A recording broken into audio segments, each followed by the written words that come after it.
Hello, and thank you for standing by. Welcome to Generac Holdings Inc. fourth quarter and full year 2025 earnings conference call. At this time, all participants are in a listen-only mode. After the speaker's presentation, there will be a question-and-answer session. To ask the question during the session, you will need to press star 11 on your telephone. You would then hear an automated message advising your hand is raised. To withdraw your question, please press star 11 again. We ask that you limit yourself to one question only. I would now like to hand the conference over to Chris Roseman. You may begin. Good morning and welcome to our fourth quarter and full year 2025 earnings call. I'd like to thank everyone for joining us this morning. With me today is Aaron Jagdfeld, President and Chief Executive Officer, and York Reagan, Chief Financial Officer. We will begin our call today by commenting on forward-looking statements. Certain statements made during this presentation, as well as other information provided from time to time by Generac or its employees, may contain forward-looking statements and involve risks and uncertainties that could cause actual results to differ materially from those in these forward-looking statements.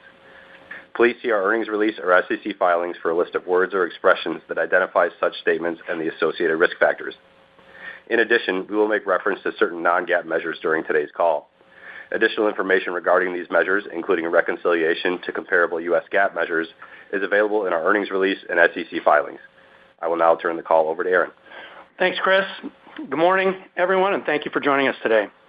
Our fourth quarter results reflect a 10% increase in global C&I product sales year over year, led by higher revenue from products sold to data center customers. However, this was more than offset by continued soft power outage environment that impacted home standby and portable generator shipments during the quarter. As a result, fourth quarter overall net sales decreased 12% versus the prior year to $1.1 billion. Fourth quarter adjusted EBITDA margins of 17% were in line, however, with our expectations despite the weaker outage environment and unfavorable mix shift. We made significant progress with our efforts in the data center market as momentum accelerated during the fourth quarter and into early 2026.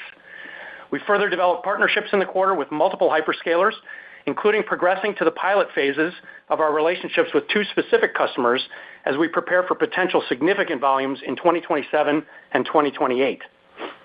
These developments provide incremental visibility and support for our continued investments in ramping our manufacturing capacity for large megawatt generators as we position ourselves to be a key supplier for this rapidly growing end market.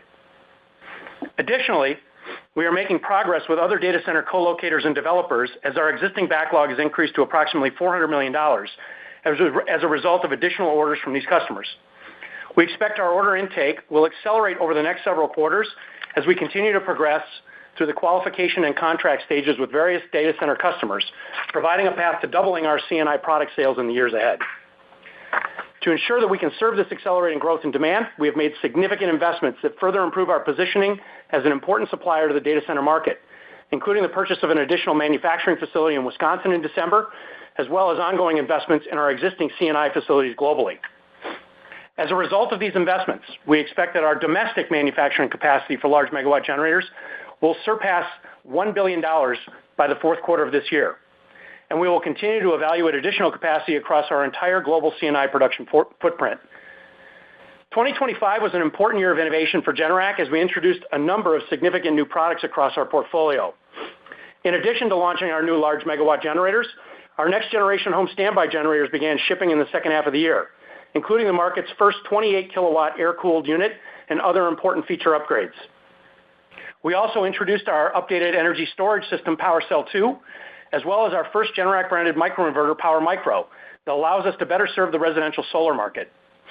We also continue to develop our enhanced home energy management capabilities through our ecobee Smart Thermostat platform, helping to strengthen our home energy ecosystem through deep integrations with all of our residential products. These solutions are specifically designed to help our end customers solve the energy challenges presented by the megatrends of lower power quality and higher power prices. In addition to the well-established impact on power quality from severe and volatile weather, significant load growth is expected to further drive grid instability and raise power prices well into the future, as power demand accelerates as a result of massive CapEx investments being made for the build-out of data centers.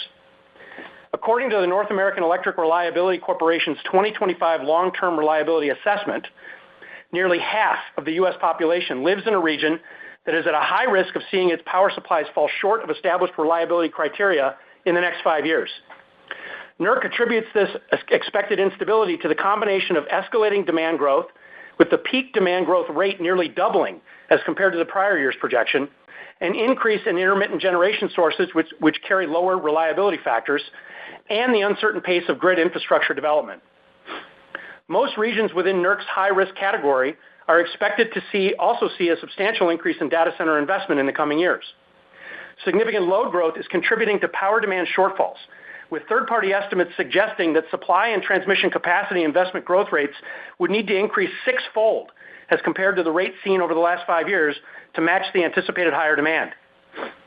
The investments required are likely to further increase the prices for electricity, adding to the affordability challenges that U.S. residential electricity customers already are experiencing, as average power prices have increased nearly 40% over the last 5 years. And expectations for power prices are to double again in the next decade. And these continued increases underpin the need for energy technology solutions as home and business owners look for ways to reduce their increasingly higher energy costs. At the same time, the continuing trends around lower power quality highlight the long runway of growth that we anticipate will exist for our core backup power products and solutions, given that the home standby category is only 6.75% penetrated at the end of 2025, with each incremental 1% of penetration representing an approximately $4.5 billion market opportunity. As a result of our continued innovation and investments in product development, we believe Generac is uniquely positioned to help our customers solve the energy challenges they are facing with increasing power outages and rising energy costs. At the same time, we believe we are well positioned to capitalize on the massive growth opportunity presented by the supply shortage of mission-critical backup power generators for the data center market. Now, discussing our fourth quarter results in more detail, global C&I product sales grew 10% year over year in the quarter, primarily due to revenue from products sold to data center customers, including continued shipments internationally and our initial large megawatt generator sales in the domestic market, as well as an increase in global shipments for our controls products and solutions. Project quoting activity and orders in our domestic industrial distributor channel continued to grow during the quarter as end market activity remained robust. However, as expected, shipments to this channel declined in the quarter from a strong prior year comparison, resulting from the reduction of lead times in the prior year fourth quarter. Throughout 2025, as we further increased production rates across our existing facilities, and with our new plant in Beaver Dam, Wisconsin coming online in the second quarter of 2025, we continued to bring down lead times for products sold to this channel down to more historically normal levels. Shipments to our national telecom customers improved dramatically for the full year 2025, increasing approximately 27%. However, shipments declined modestly in the current quarter from the prior year, as increased production rates also allowed us to bring lead times for these products down to more historically normal levels. We expect sales growth to this important end market to continue in 2026 as our customers further invest in hardening their networks. The growing dependence on wireless communication and increasing global tower and network hub count continues to provide a solid backdrop for future growth in sales of C&I products to our telecom customers. Shipments to our national and independent rental customers grew in the fourth quarter compared to the prior year, which we view as the start of a cyclical recovery in this market. As a result, we anticipate further organic growth throughout 2026 and believe that we are well positioned for long-term success given the secular need for global infrastructure-related investments that require the use of our broad portfolio of mobile products and solutions. In addition, on January 5th, we further strengthened our position in the market for mobile products with the acquisition of Almond, a market-leading mobile power equipment manufacturer located in Nebraska. In addition to broadening our customer base and increasing our exposure to the growing market for these products, this acquisition provides additional capacity and flexibility within our domestic manufacturing footprint as we continue to invest in doubling our C&I product sales in the years ahead. International core total sales, which excludes the benefit from foreign currency, increased 5% during the fourth quarter, primarily due to revenue from products sold to data center customers and higher global shipments of our controls products and solutions. Favorable sales mix and improved price-cost realization resulted in significant adjusted EBITDA margin expansion to 16.1% total sales, an all-time record level for our international segment adjusted EBITDA margin. As previously discussed, we have made important investments that further strengthen our position as a key global supplier of backup power for the data center market, and our current backlog for these products has now grown to $400 million, giving us improved visibility for the current year as the majority of this backlog is expected to ship in 2026. We expect 2026 will be an inflection point for Generac in this end market as we anticipate the addition of significant volumes to our backlog over the next several quarters from a number of hyperscaler and co-locator customers. We believe that our strong reputation as an engineering-driven organization with a unique focus on backup power, a customer-centric approach, and global production capabilities will allow us to become an important supplier to the data center market.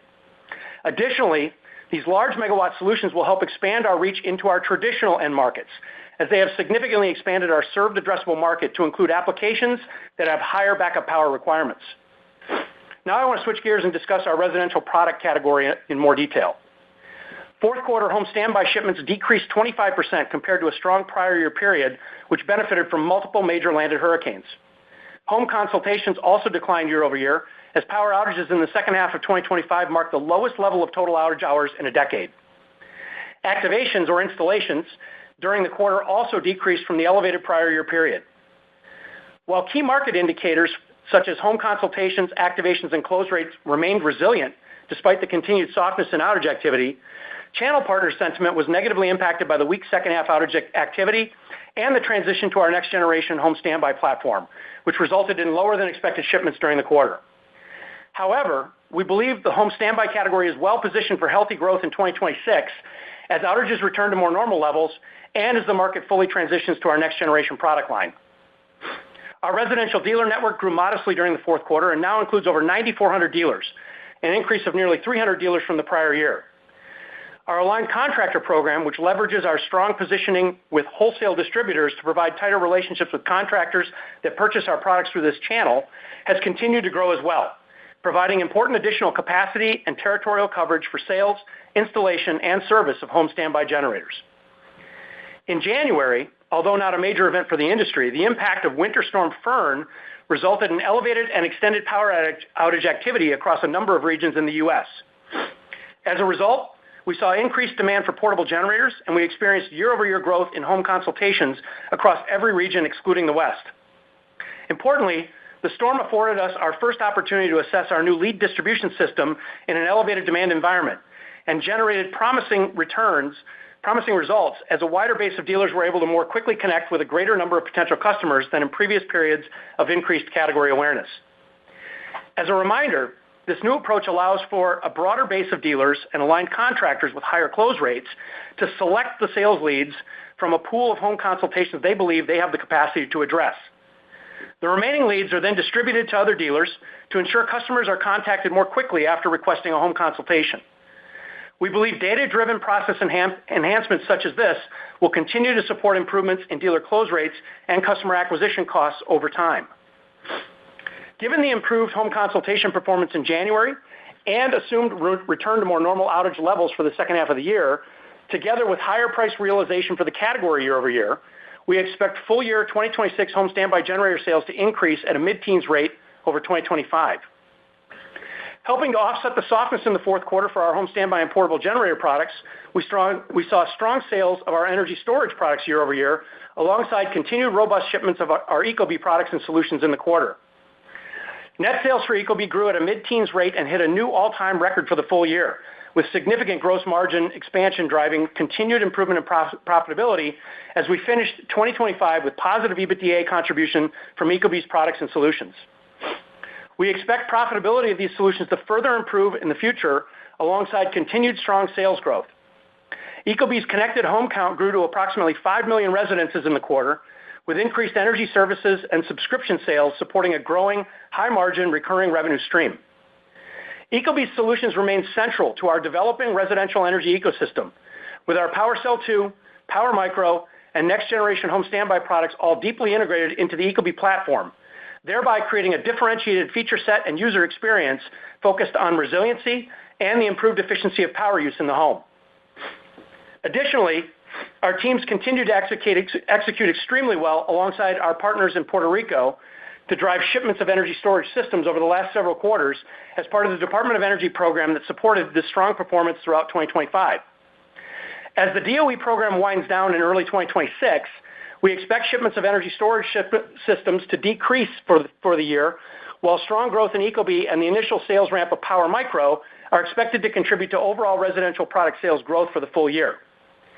As we've previously discussed, we remain focused on continuing to improve profitability for our residential energy technology products and solutions as we continue to recalibrate the level of investment in this part of our business, given the expected challenging near-term market conditions resulting from reduced federal incentives for the residential solar and energy storage market. In closing this morning, as we look to the full year 2026, we believe that a return to more normalized power outage levels and higher price realization will present strong growth opportunities for our residential products, particularly in the back half of the year. Additionally, we are growing ever more confident in the progress we've made in the data center market, and we expect 2026 to be an important inflection point on our path to doubling our C&I product sales in the coming years as we work to capitalize on the generational growth opportunity presented by the massive data center CapEx investment cycle. I'll now turn the call over to York to provide further details on the fourth quarter, as well as full year 2025 results and our outlook for 2026. York? Thanks, Aaron. Looking at fourth quarter 2025 results in more detail. Net sales during the quarter decreased 12% to $1.1 billion, as compared to $1.2 billion in the prior year fourth quarter. The net effect of acquisitions and foreign currency had an approximate 1% favorable impact on revenue growth during the quarter. Briefly looking at consolidated net sales for the fourth quarter by product class, residential product sales decreased 23% to $572 million, as compared to $743 million the prior year. As previously discussed, continued weakness in power outage activity resulted in lower shipments of home standby and portable generators, as compared to a much stronger outage environment in the prior year period. Residential energy technology sales increased year-over-year, driven by shipments of energy storage systems to Puerto Rico as we completed the Department of Energy Resiliency Program during the quarter. Commercial and industrial product sales for the fourth quarter increased 10% to $400 million, as compared to $363 million in the prior year. The combination of contributions from acquisitions and the impact of foreign currency had a 3% favorable impact on sales growth during the quarter. The core sales growth was primarily due to revenue from products sold to data center customers, both domestically and internationally. Net sales for the other products and services category decreased approximately 6% to $120 million, as compared to $128 million in the fourth quarter of 2024. The core sales decline of 7% was primarily driven by a decline in aftermarket service parts related to the residential products due to a strong prior year comparison that included multiple major power outages, partially offset by continued growth in ecobee services. Gross profit margin was 36.3% compared to 40.6% in the prior year fourth quarter. This decrease was primarily due to unfavorable sales mix, together with a $15.6 million net inventory provision recorded in the current year quarter related to the settlement of a contract dispute with a supplier for a discontinued product, as disclosed in the accompanying reconciliation schedules to the earnings release. In addition, higher input costs and lower manufacturing absorption were mostly offset by increased price realization. Operating expenses increased to $405 million, or up 34% compared to the fourth quarter of 2024. The increase was primarily driven by a $104.5 million provision recorded in the current year quarter for the settlement of a portable generator product liability matter, as disclosed in the accompanying reconciliation schedules to the earnings release. Additionally, lower incentive compensation was offset by higher marketing spend to drive incremental awareness for our products. Adjusted EBITDA before deducting for non-controlling interests, as defined in our earnings release, was $185 million, or 17% of net sales in the fourth quarter, as compared to $265 million, or 21.5% of net sales in the prior year. For the full year 2025, adjusted EBITDA before deducting for non-controlling interest was $716 million, or 17% of net sales, as compared to $789 million, or 18.4% in the prior year. I will now briefly discuss financial results for our two reporting segments. Domestic segment total sales, including inter-segment sales, decreased 17% to $889 million in the quarter, as compared to $1.07 billion in the prior year, which included a slight favorable impact from acquisitions.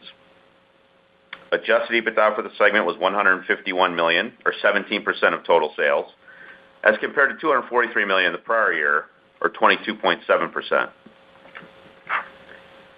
For the full year 2025, domestic segment total sales decreased 4% over the prior year to $3.49 billion, which included a slight favorable impact from acquisitions.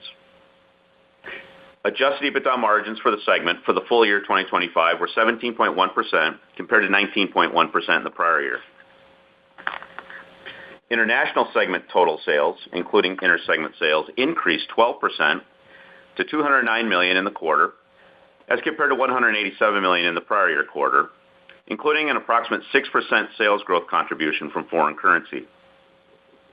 Adjusted EBITDA for the segment, before deducting for non-controlling interest, was $33.7 million, or 16.1% of total sales, as compared to $22.5 million, or 12% in the prior year. For the full year 2025, international segment total sales increased 7% over the prior year to $777 million, including an approximate 1% sales growth contribution from foreign currency.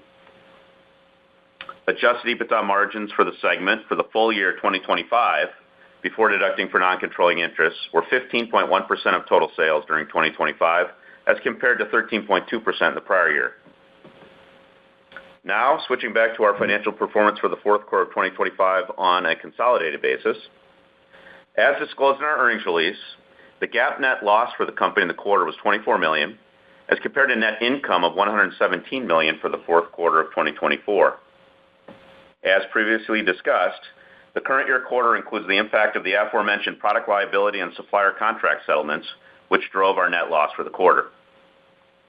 GAAP income taxes during the current year fourth quarter were a benefit of $3.7 million, or an effective tax rate of 13.4%, as compared to an expense of $27.3 million, or an effective tax rate of 18.9% for the prior year. The lower effective tax rate was driven primarily by the impact of certain favorable discrete tax items and their impact on a lower pre-tax income in the current year. The net loss per share for the company on a GAAP basis was 42 cents in the fourth quarter of 2025, compared to net income per share of $2.15 in the prior year. Adjusted net income for the company, as defined in our earnings release, was $95 million in the current year quarter, or $1.61 per share. This compares to adjusted net income of $168 million in the prior year, or $2.80 per share. Cash flow from operations was $189 million in the current year quarter, as compared to $339 million in the prior year fourth quarter. And free cash flow, as defined in our earnings release, was $130 million, as compared to $286 million in the same quarter last year. The change in free cash flow was primarily driven by a significant reduction in net working capital in the prior year, which did not repeat, and lower operating income in the current year, partially offset by lower cash payments for taxes. Total debt outstanding at the end of the quarter was $1.33 billion, resulting in a gross debt leverage ratio at the end of the fourth quarter of 1.9 times on an as-reported basis, which is within our target gross debt leverage range of 1 to 2 times adjusted EBITDA.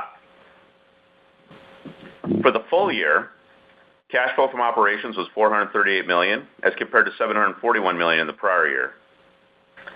Free cash flow, again as defined in our earnings release, was $268 million, as compared to $605 million in full year 2024.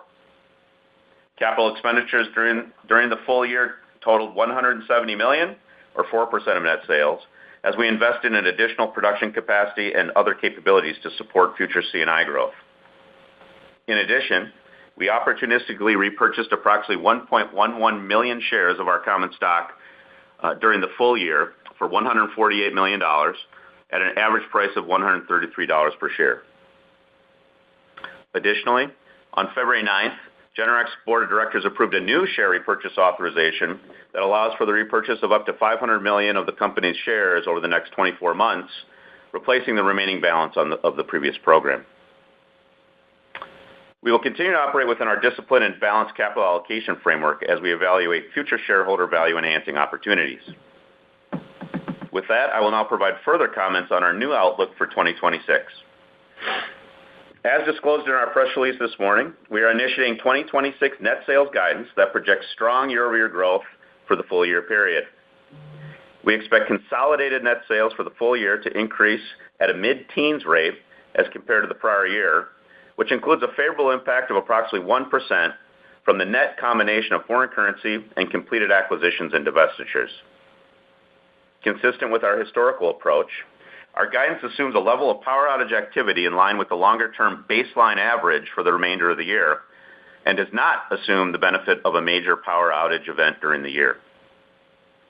Breaking this down by product class, we expect overall residential net sales to increase in the plus 10% range as compared to 2025, primarily driven by growth in shipments of home standby and portable generators, given the assumption of a return to a baseline average power outage environment in 2026, as compared to an easier comp in the second half of 2025. In addition, we expect higher price realization for home standby generators, the launch of Power Micro, and continued growth at ecobee to contribute to this strong residential product sales growth. The residential growth will be partially offset by lower energy storage sales due to the end of the Department of Energy program in Puerto Rico. As Aaron discussed, we expect robust C&I product sales growth in the plus 30% range during 2026, primarily driven by products sold to data center customers. In addition, the acquisition of Ullman is expected to contribute approximately 1/4 of this year-over-year growth, with the remainder coming from modest organic growth in our traditional C&I products and channels. Additionally, in January, we completed the divestiture of certain non-core assets that will impact sales for our other products and services category, resulting in an approximate 10% year-over-year decline for this product class in 2026. From a seasonality perspective, we expect 2026 consolidated net sales to be approximately in line with normal seasonality, resulting in overall net sales in the first half being approximately 46% weighted, and sales in the second half being approximately 54% weighted. Specifically for the first quarter, we expect overall net sales to increase in the plus 11 to 13% range compared to the prior year, primarily driven by strong growth in portable generator shipments related to Winter Storm Fern and significantly higher revenue from products sold to data center customers. Looking at our gross margin expectations for the full year 2026, we expect the full year realization of price increases to be fully offset by higher input costs and unfavorable mix, resulting in approximately flat gross margins compared to the prior year in the 38 to 39% range. From a seasonality perspective, we expect first quarter gross margins to mark the low point for the year, with a slight sequential decline from the fourth quarter of 2025 in the 36% range. In line with normal seasonality, gross margins are expected to improve sequentially into the second half of the year, given the increasing mix of higher margin home standby product sales, resulting in second half gross margins in the 39% range. Looking at our adjusted EBITDA margin expectations for full year 2026, adjusted EBITDA margins before deducting for non-controlling interests are expected to be approximately 18 to 19% for the full year 2026, compared to 17% in 2025. At the midpoint of the sales growth and margin ranges, this would result in an approximate 25% increase in EBITDA dollars in 2026 compared to 2025. We also expect adjusted EBITDA margins to follow normal seasonality and improve significantly as we move throughout the year. Specifically, regarding the first quarter, adjusted EBITDA margins are expected to land in the 15% range and then improve sequentially throughout the year, reaching approximately 20% for the second half of the year. This sequential improvement is expected to be driven by the previously discussed gross margin mix improvements, together with significant operating expense leverage on the seasonally higher sales volumes. As is our normal practice, we're also providing additional guidance details to assist with modeling adjusted earnings per share and free cash flow for the full year 2026. Importantly, to arrive at appropriate estimates for adjusted net income and adjusted earnings per share, add back items should be reflected net of tax using our expected effective tax rate. For 2026, our GAAP effective tax rate is expected to be between 24 to 25%, as compared to the 18.9% full year GAAP tax rate for 2025. We expect interest expense to be approximately $65 to $69 million for full year 2026, assuming no additional term loan principal prepayments during the year.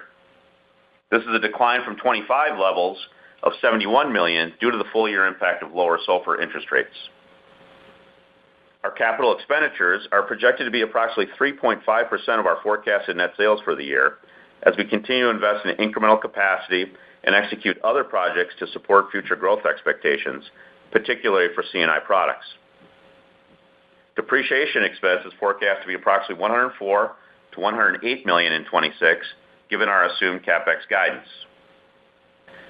GAAP intangible amortization expense in 26 is expected to be approximately $108 to $112 million during the year.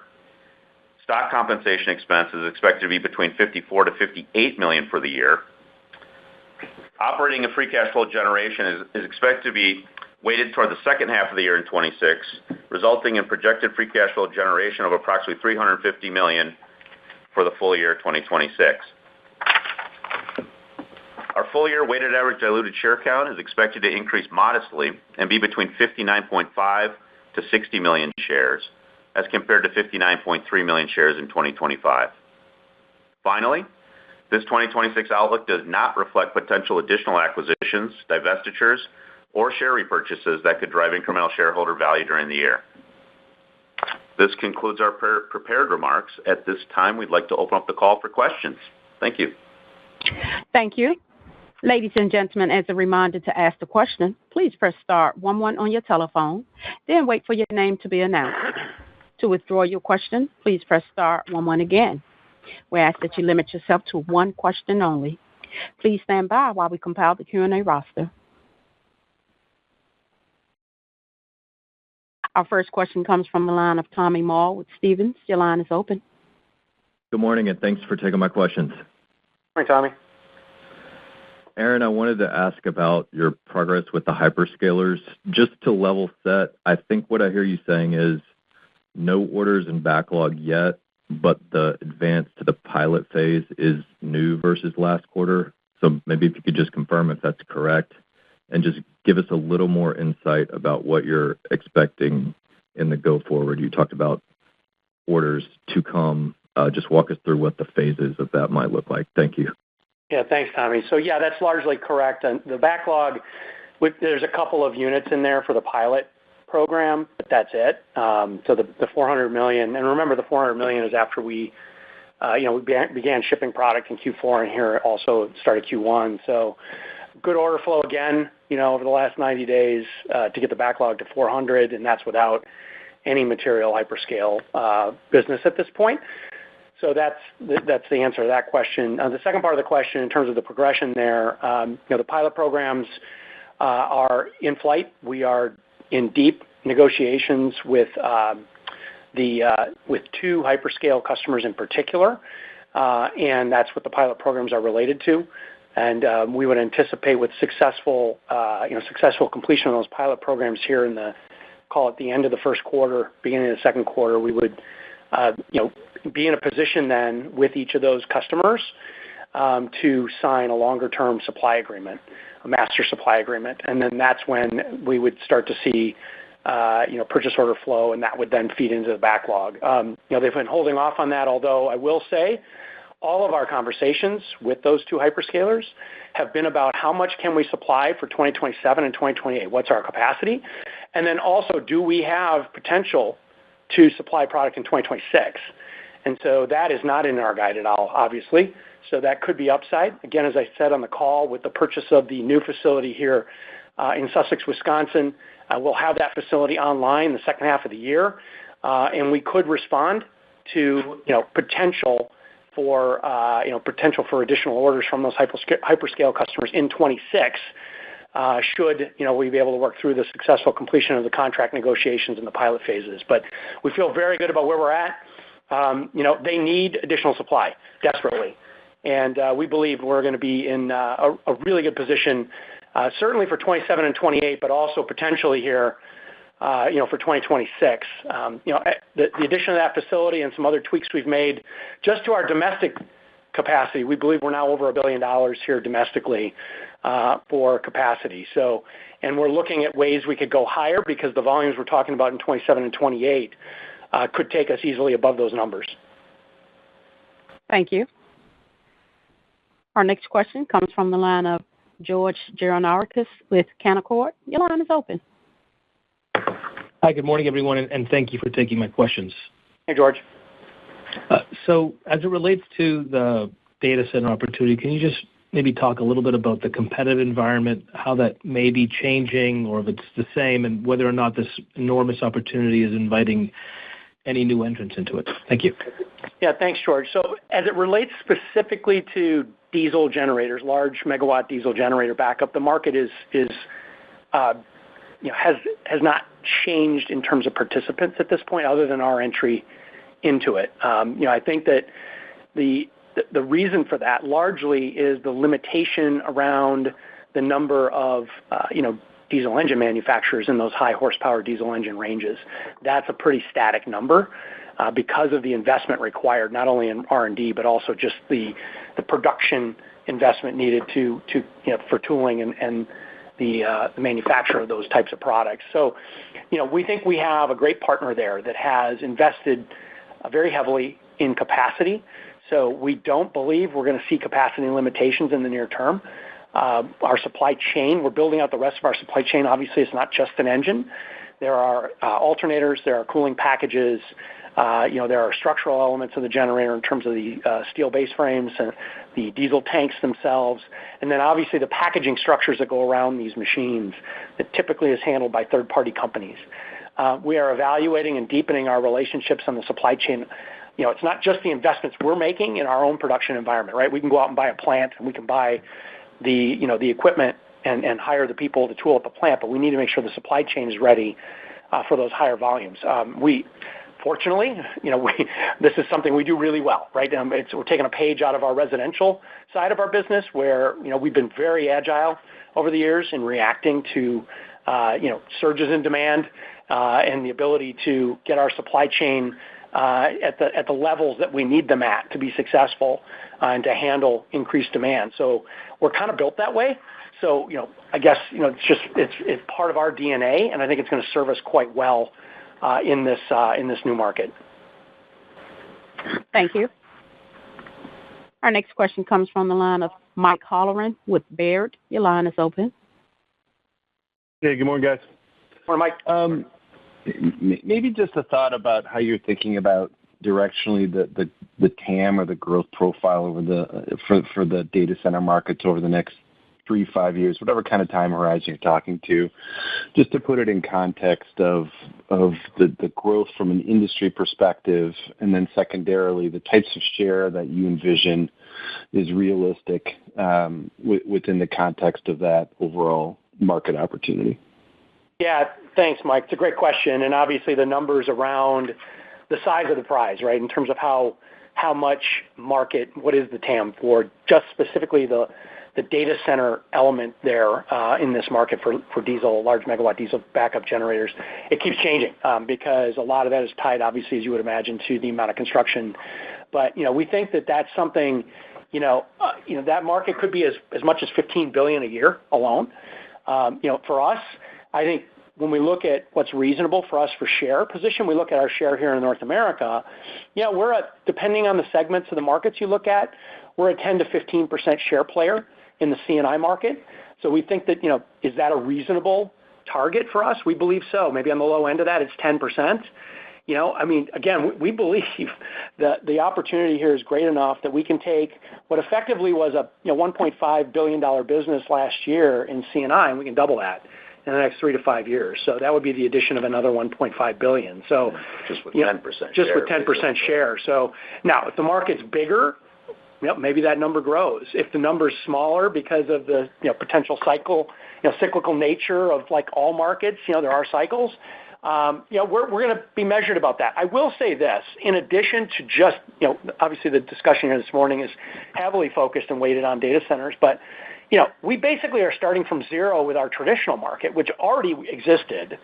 That traditional market, obviously not a $15 billion a year market in that range, but it's half the dollars in our traditional market. So it's another, call it $3 to $4 billion. And so just getting a portion of that, we believe, is going to be supportive of the growth that we're seeing. And for the record, the $400 million backlog that we keep talking about, we don't have any of our traditional large megawatt products in that backlog at this point. So, that's a recent product launch. We launched with the data center focused sets first, and we started quoting now in the traditional market. So that's an opportunity for us on a go-forward basis that we'll, I think, be able to talk more about as we go throughout 2026 here. Thank you. Our next question comes from the line of Jeff Hammond with KeyBanc Capital Markets. Your line is open. Hey, good morning, guys. Morning, Jeff. Morning, Jeff. Maybe shifting gears to residential. Wanted to just better understand what you think the hole is for the Puerto Rico rep, and then, how you're thinking about, power micro demand and feedback. And then within the home standby, I think you said mid-teens growth. How much of that is price mix and volumes? And then just an update on kind of the cost structure and energy technology, 26 versus 25, bringing that loss down, towards your target. Thanks. Yeah, thanks, Jeff. All great questions, and appreciate, by the way, the question on residential. Good to talk about that. That market obviously, was the second half of last year was just incredibly soft for outages. So, when we think about, the opportunities for residential next year, we're calling out a mid-teens growth rate overall. But when you kind of pick apart the pieces, which I think is what the gist of your question is, Jeff, the DOE headwind, that program ended here early 26, about $100 million of energy storage. That's a hole that we've got to make up. Now, we do have, our next generation power cell products in market. And then as we noted on the call in our prepared remarks, power micro, which is an exciting, the microinverter market's an established market for residential solar. And even though, the incentives and support at the federal level for, residential solar and maybe even storage, you can make the argument, is going to be, is gone for all intents and purposes, at least at the homeowner level. It still exists for third-party operators, TPOs. But we do think that, that market, while it will compress in the short term, a year or two, all the forecasts are that as energy costs continue to rise, the need for, these types of products is there's going to be a demand for them at the residential level for sure, and certainly at the light commercial level, which we'll focus on eventually long term as well. So, there's a hole there. That's going to be offset by power micro, not fully. Will also be offset by ecobee growth, not fully. So when you look at just those products, storage, microinverters, and our ecobee products, that's going to be down. But then, obviously good growth on our core residential products with home standby and port generators. In terms of like where that's coming from next year, we see about half of the growth in the home standby category coming from price. So it's the realization of price, not only from the new product line, which has a higher ASP, a bit higher ASP, but also full year realization for some of the tariff price increases that we put in last year. That's about half the growth. And then the other half would be, unit volume that would accelerate based on a return to a more normal, the assumption that we return to a more normal outage environment. More in the second half. More in the second half of the year, of course. So that's kind of how, if you unpack it, but still, kind of exciting that even in spite of kind of having a challenging second half of the year last year, the metrics in the category actually hung in there. I mean, we were surprised to see home consultations, activations, dealer counts. You still look at our dealer counts, all the things that we watch very closely. And then you look at Winter Storm Fern. We kind of got off the year on the right foot finally with the category. So we were able to see some nice volume on portable generators. It's going to put us in a much better position starting out the year than had we continued the power outage kind of drought that we've been in here the second half of the year. So we feel pretty good about where we're leaning here as we start the year for the residential products. Thank you. Our next question comes from the line of Brian Drab with William Blair. Your line is open. Good morning. Thanks for taking my question. I'm just wondering if you can update us on what kind of margin are you expecting from the data center products? And I know you're not going to give maybe specifics, but like relative to home standby. And then also, how does that progress over time? Obviously, you're at a moment where you're ramping capacity dramatically, and the costs associated with that are there, and just the inefficiencies that often come with new product launch. Where are margins going to be this year and longer term? Yeah, Brian, it's York. Yeah, good question. The way we're seeing it play out in terms of these projects is, and to your point, as we ramp up capacity, there'll be some startup costs. We're seeing around mid-teen mid-teens EBITDA margins or contribution margins for these projects in 2026. And then as we ramp up and get more scale, we're seeing more high teens margins in the 27, 28 range in the data center space. So basically in line with pretty close to corporate average EBITDA margins, which is great. Yeah, and I would say the upside there potential, Brian, would be, as we look to bring in-house more elements, more vertical integration in the entire package, there's an opportunity there for us, should we find the right way to do that, either through M&A or organic investment, to do more of the content. Obviously we're not going to do diesel engines, but, we have the opportunity to add to the content, which then would have the potential to improve the margin profile even further. Yeah. Thank you. Please stand by for our next question. Our next question comes from the line of Stephen Gengaro with Stifel. Your line is open. Thanks. Good morning, everybody. Morning, Stephen. I was wondering about the home standby generator business, and just as you sort of observe the trends in that business over the last couple of years, how do you think about just the penetration rates you're seeing and kind of just sort of the growth rate you would expect over kind of a multi-year period and kind of a sort of smooth outage, normalized outage activity market? Yeah, Stephen, great question. I think the challenge in answering that question, of course, we haven't really had much of a quote-unquote normal outage environment. We talk about that on the averages, of course, and that helps smooth things out. And I guess to answer your question, today we're only 6.75% penetrated. And every 1% of penetration is a $4.5 billion market opportunity. Our share is outsized in that market because we created it, we own it, we drive it. There isn't a single other player in the home standby category that puts the kind of muscle we put behind. And we do that because it's only 6.75% penetrated, and we think that there's huge upside there. I mean, when you look at where could penetration go, which maybe is your question, in terms of terminal penetration rate for the category, I mean, we have states, and mind you, some of these states are our fastest growing states, where we're in, the 20% range, right? We're 23, 24% in states like West Virginia and Maine. Not huge states, right? But you look at, other states like Michigan. Michigan for us is a 17% pen rate. So can we get to 17% pen across the U.S.? I mean, there's, California's low, so there's opportunities there. Texas, which is a massive market, is only really right at the median now. Florida is really kind of right at the median. So, I think the opportunity here, if you look historically, the growth rate in the category over the last 25 years has been roughly 15%. It's been pretty consistent over that period. And, I would say, we're saying residential products in total are going to grow, in the mid-teens. Home standby is a component of that, and obviously a major driver of that. So is the 10%. 10% of that. So, in terms of where we think we can go with this category, we just think there's a lot of runway here. I mean, you look at just all the data around outages, and the trends over the last 20 to 30 years are all up and to the right. And, as Americans, we deal with outages more than any other, kind of developed nation in the world. It's amazing, really, the state of our grid.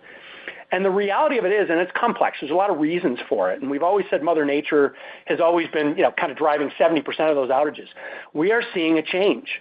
We're seeing a change in basic kind of math around supply and demand and shortfalls in supply. You may have heard my comments, the National Electric Reliability Corporation calling out that half of all Americans are, at risk for significant outages over the next 5 years because of energy shortfalls, not because of Mother Nature. So you look at that, and you look at the structural things that are driving that, right? We've brought a lot of supply on the grid that's renewable. So in terms of how you plan for that, in terms of capacity planning factors, they're much lower than thermal assets like coal or gas plants or nuclear, right? You can't plan them as high. So that's a problem when it comes to, you've got periods of peak demand. Very hot days, very cold days are going to present significant challenges to grid operators in keeping the lights on. You're going to see more rolling brownouts, more rolling blackouts as a result. This is fact. without a question, we are going to see this. It's been called out over and over again by a ton of prognosticators and others who follow these markets much more closely than we do. And so we think the opportunity for home standby backup power, and then of course in our C&I business, our core business, backup power, the requirements there are going to be significant in the years ahead. Thank you. Our next question comes from the line of Dimple Gosai with Bank of America. Your line is open. Yes, thank you. Good morning, Aaron, York, Chris. Just to clarify here, when you say you've progressed to the pilot phase with 2 hyperscalers, what does the pilot mean in practice? Is that based on performance validation? And then, the second question I had here, we're talking about potential significant volumes in 27 and 28, right? Is that based on customer-provided demand forecasts that are tied to specific site builds, or more to a general capacity reservation for future expansion, right? I'm trying to confirm here what we can anticipate in the C&I profile.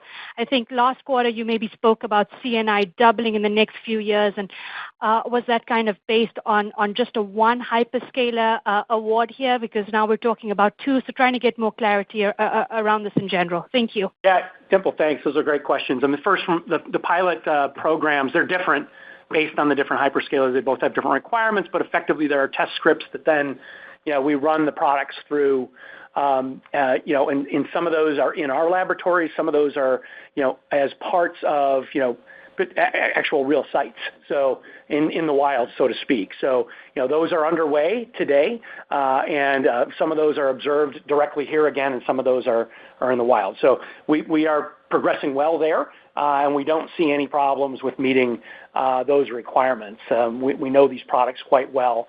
As far as your question about, the capacity that we've been talking about in the future here, 27, 28, with these hyperscalers, it's a mix of both. We actually, in one instance, we have a potential hyperscale customer that is, telling us specific site, build-outs for their sites, and we wanted to overlay our manufacturing capacity kind of globally to see where that could fit in.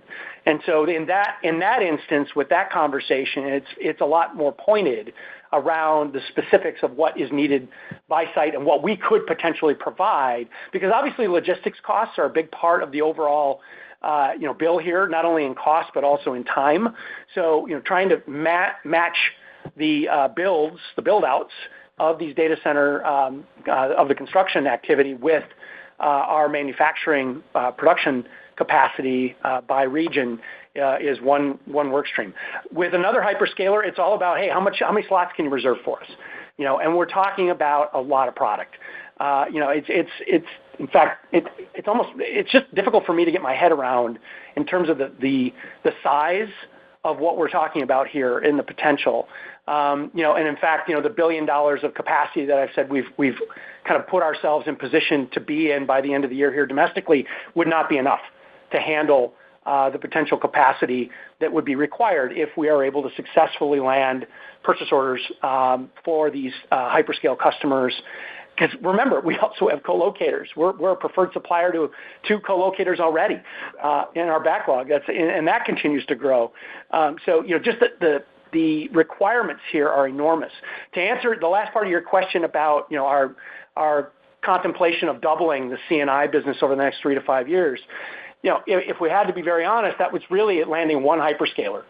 If we landed one hyperscaler, that would get us to a point of doubling. Is there an opportunity to go higher than that? Of course. That would be somewhat, obviously gated by our ability to expand capacity and then, of course, supply chain as well. So those are things that we've got to work on yet, so we're not ready to commit higher than that. But I do believe, if we can get, if we can have success with our own capacity and if we can continue to work with our supply chain partners, there is a possibility that we could go higher than that in the future. Thank you. Our next question comes from the line of Christopher Glynn with Oppenheimer. Your line is open. Yeah, thanks. A couple on residential. Curious about how you're thinking about HSB in the short term related to Fern, and I didn't hear any comments on that. And then ecobee's new grid resiliency service. where you had a nice contribution to the grid operating capacity. You know, how do we think about the revenue and monetization implications for that? Yeah, thanks, Chris. Good questions. I mean, grid services, it's you know, we obviously have invested in that. It's a small piece though, but it is interesting. We want to keep a toe in that because it's recurring revenue. It's recurring revenue, but also, you know, the possibility of, you know, the you know, as grid to be very frank, grid services programs have been slow to develop. Slower than we thought, right? Like we acquired Enbala a number of years ago.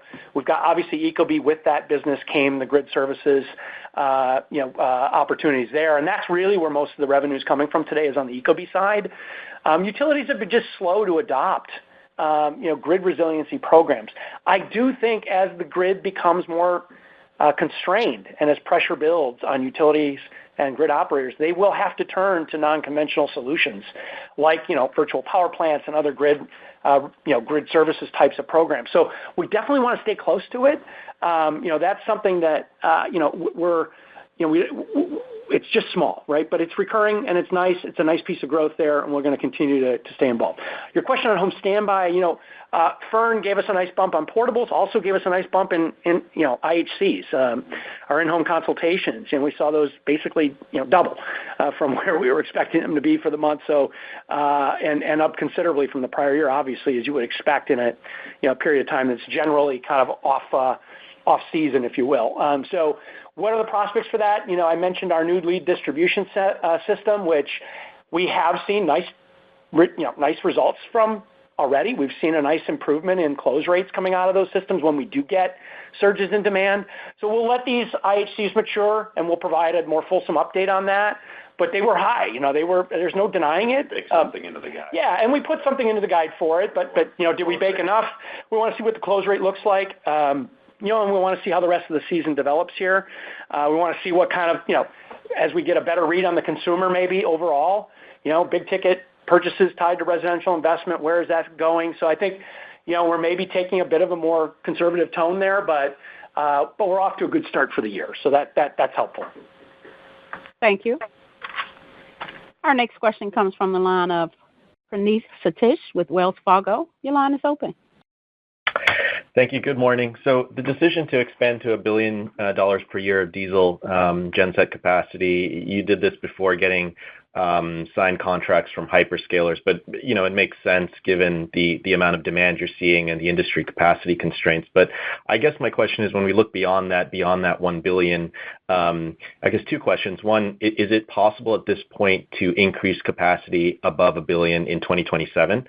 And then two, how do you think about expanding for that next tranche in the context of peers that are also expanding capacity for that 27-28 time frame? For that next leg of expansion, would you kind of wait for contracts to be in hand before expanding, or would you still do it again if you saw enough demand signals? Yeah, thanks, Praneeth. So you're spot on. I mean, we felt good enough about where we were headed here with our discussions with the customers that I've mentioned here that we're running on a bit of risk there by going out and buying an existing facility. We bought an existing facility so we could get it up and running quickly, right? I mean, to build something greenfield takes more time, frankly, takes more capital. This I think was a much more efficient way to accelerate our capacity adds. And again, that $1 billion that I mentioned is just the domestic capacity. So we actually have greater than that globally. So we had mentioned $500 million, I think, on a previous call, and that was really our global capacity. So, we maybe have a couple $100 million of additional capacity outside the U.S., and we're looking at ways to expand that as well, by the way. Mm-hmm. So, where does that put us? I think we'll give a more fulsome update. We do have an investor day coming up on March 25th, so we'll be able to provide, I think, a lot more context there around, where we're going from a capacity standpoint for sure. But, your question, if we saw, opportunities, let's say we wanted to go to $2 billion, right? Like we saw the handwriting on the wall. I guess it would depend on how strong those signals, those buy signals are. Obviously, we undertook this first step without having orders in hand. I would tell you, it would be, I would take greater comfort in trying to double it again if we had, hard orders in hand. So, it's not that we wouldn't do it.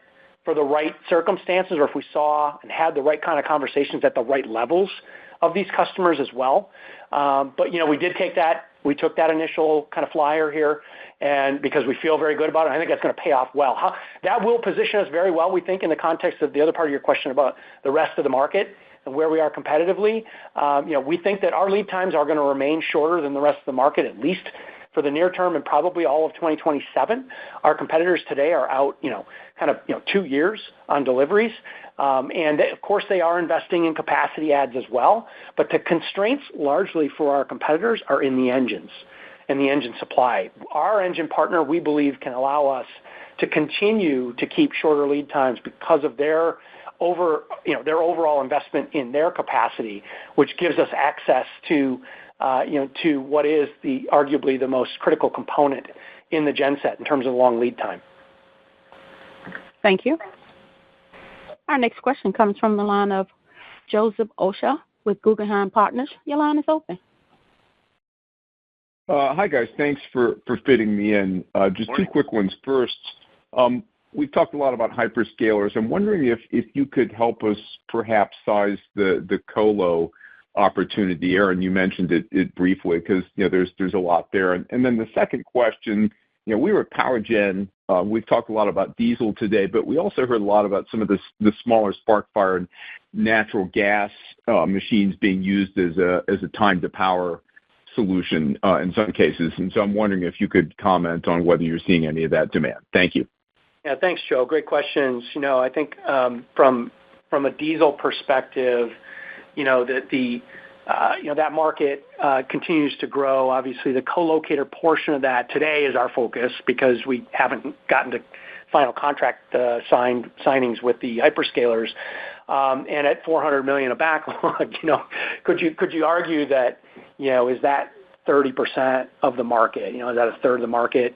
Possibly. We have a long list of people we're talking to. Yeah, there's a lot. I'll tell you this, a longer tail on the in terms of just the number of customers to talk to there and, the number of parties involved. We have been making very good progress, though, there. I mean, that is where we've gotten our first points of traction. And we've been working with those customers to establish ourselves. I think I mentioned just a second ago with another question was, we actually are listed as the preferred supplier with 2 co-locators. So, where they do sites around the world, we are one of the primary suppliers that they look to for backup power. So those are great opportunities for us and will help, us, kind of balance out, if you will, reliance on any one customer. But there's no denying that the hyperscalers they just have, they carry a lot of clout, obviously, in terms of the capital they're deploying for data center construction. So they're going to have an outsized impact. Your question on spark-ignited product is a good one.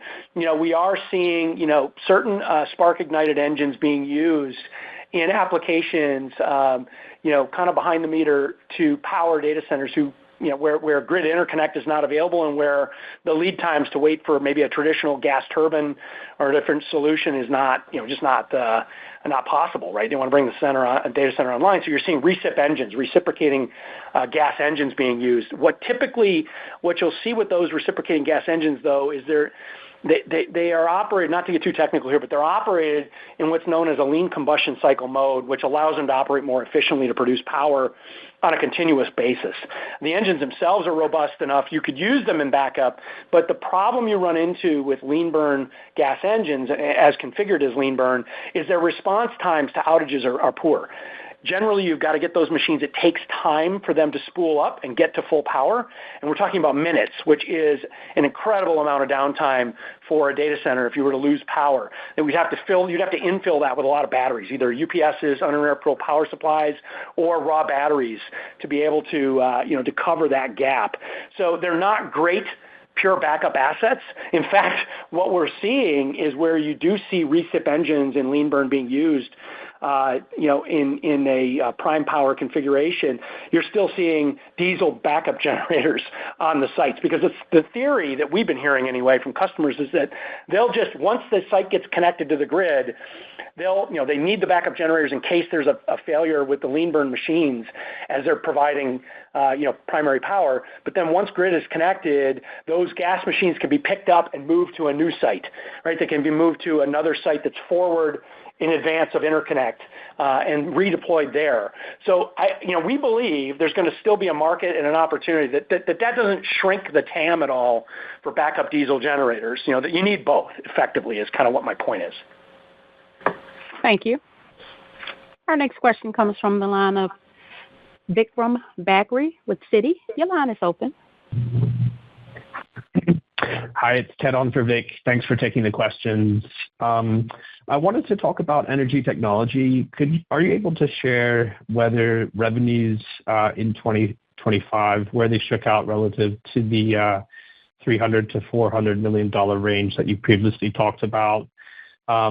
And then for this year, is it fair to assume that those revenues would be below the end of that range if you include the Puerto Rico impact?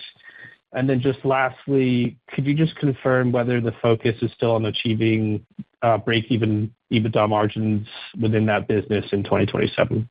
Thank you. Thanks. Appreciate the question. So last year, 2025, those products ended at the high end of the range, closer to the 400. They were about 375. Going forward, they're going to pull back a little bit because of the loss of the DOE program, but actually they're going to be kind of in between that 300 to 400 range again. Power Micro. Yeah, with Power Micro launching and ecobee continues to just rip for us. It's a great, it's a great company, to be honest. They great products, great support, and they are becoming much more deeply integrated into this ecosystem we've been building. So in terms of when you look at the products individually, we are still very fixated on getting to break-even profitability by 2027 on the products, on the product set collectively. But what the problem we're going to run into here as we go forward, as we build out this ecosystem, is that more and more of the operating expense, if you will, the layer that is at ecobee and is at some of the other businesses there that make that group up, they're getting pulled into this the build out of this energy ecosystem. The focus on building out the ecobee smart thermostat, turning that into more of an energy hub and deploying and bringing and unifying basically the customer experience onto the single app that is ecobee. So do you say that that's related to energy technology, or do you say that that's related to residential? So we'll, as I said, we've got an investor day coming up in late March, and we'll provide some, I think, more detailed color about how we're thinking about talking to this going forward, because it is going to get a little bit messy as we integrate more deeply all of these products for this ecosystem concept. But that said, if you were to just peel those products out on their own, we are still highly focused on those getting to break-even profitability in 27. We're going to make very good progress on that here in 2026. That's our plan. Thank you. Our next question comes from the line of Keith Housum with Northcoast Research. Your line is open. Good morning, gentlemen. Thanks for getting me in here. Going back to the residential part again here, Aaron, perhaps any thoughts you have in terms of the battery storage market, understanding there's been a lot of products coming out of the past year or two, and potentially the cannibalization of the HSB business. How do you kind of guarantee that does not happen going forward? Yeah, thanks, Keith. It's a great question, right? I mean, it's one of the reasons why we're investing so heavily in battery technology, because, obviously battery performance has continued to improve, costs are coming down. The reality is, though, we're still a long way off from where a battery could stand in for long duration outage coverage. You can go out, you can buy 5 PowerCell 2s if you want.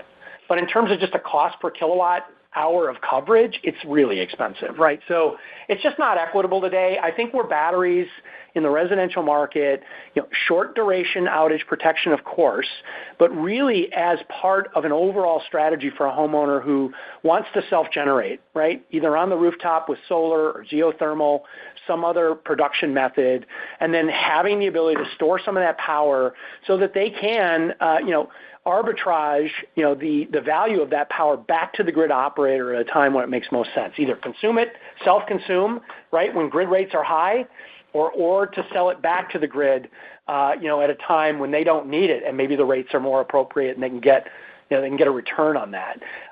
All indications, like again, the market for solar plus storage is going to contract here in the short term. There's no question about it. There was definitely some pull forward into 2025 as a result of the end of the 25D tax incentive for homeowners directly. But as we look forward, all projections are that as energy costs keep going up, energy costs are up 40% on average across the U.S. in the last 5 years. They're up even more dramatically in certain parts of the country, like California, and they're projected to double. The utility bill for most homeowners today is second only to the rent or your mortgage, and it's going to go up. It's going to double again. So homeowners, and honestly, like if you're a homeowner and you're frustrated with your power costs rising and you feel like your only way to combat that is to go around the house and turn off lights and turn down the thermostat or turn it up depending on what time of the year it is, if that's the only way you can manage that, I mean, that's not a great situation to be in. Homeowners and businesses are going to be looking for ways to cut their power costs. They're going to be looking for ways to save. We think this is the next big leg of residential long term for us. There's always going to be a market for resiliency, and we think that home standby is going to lead that market for a long time just on a raw cost basis, right, in terms of the value proposition of that product line. But over time, as batteries become more, better in performance and costs continue to come down and utility rates continue to rise, the ability to self-generate and have some amount of storage, again, to play that arbitrage, to get the payback on the system and then have some resiliency. But again, the ecosystem concept where maybe even add a generator to that system. We have customers who are doing that today. They get a bottomless battery. Instead of buying 5, power walls, they buy 1 power wall or power cell 2 and they add a generator. That's a much more cost-effective way to get basically bottomless coverage. And we think that's a great, kind of hybridization of backup power in the space. So we see the market being a huge opportunity for us long term. We're very convicted about it, obviously, and that's why we've been investing the way we're investing. And we're going to be a significant player in the space as the market grows out. Thank you. Ladies and gentlemen, due to the interest of time, I would now like to turn the call back over to Chris Roseman for closing remarks. We want to thank everyone for joining us this morning. We look forward to providing a longer-term strategic update at our upcoming Investor Day on March 25th and discussing our first quarter earnings results in late April. Thank you again, and goodbye. Ladies and gentlemen, that concludes today's conference call. Thank you for your participation. You may now disconnect.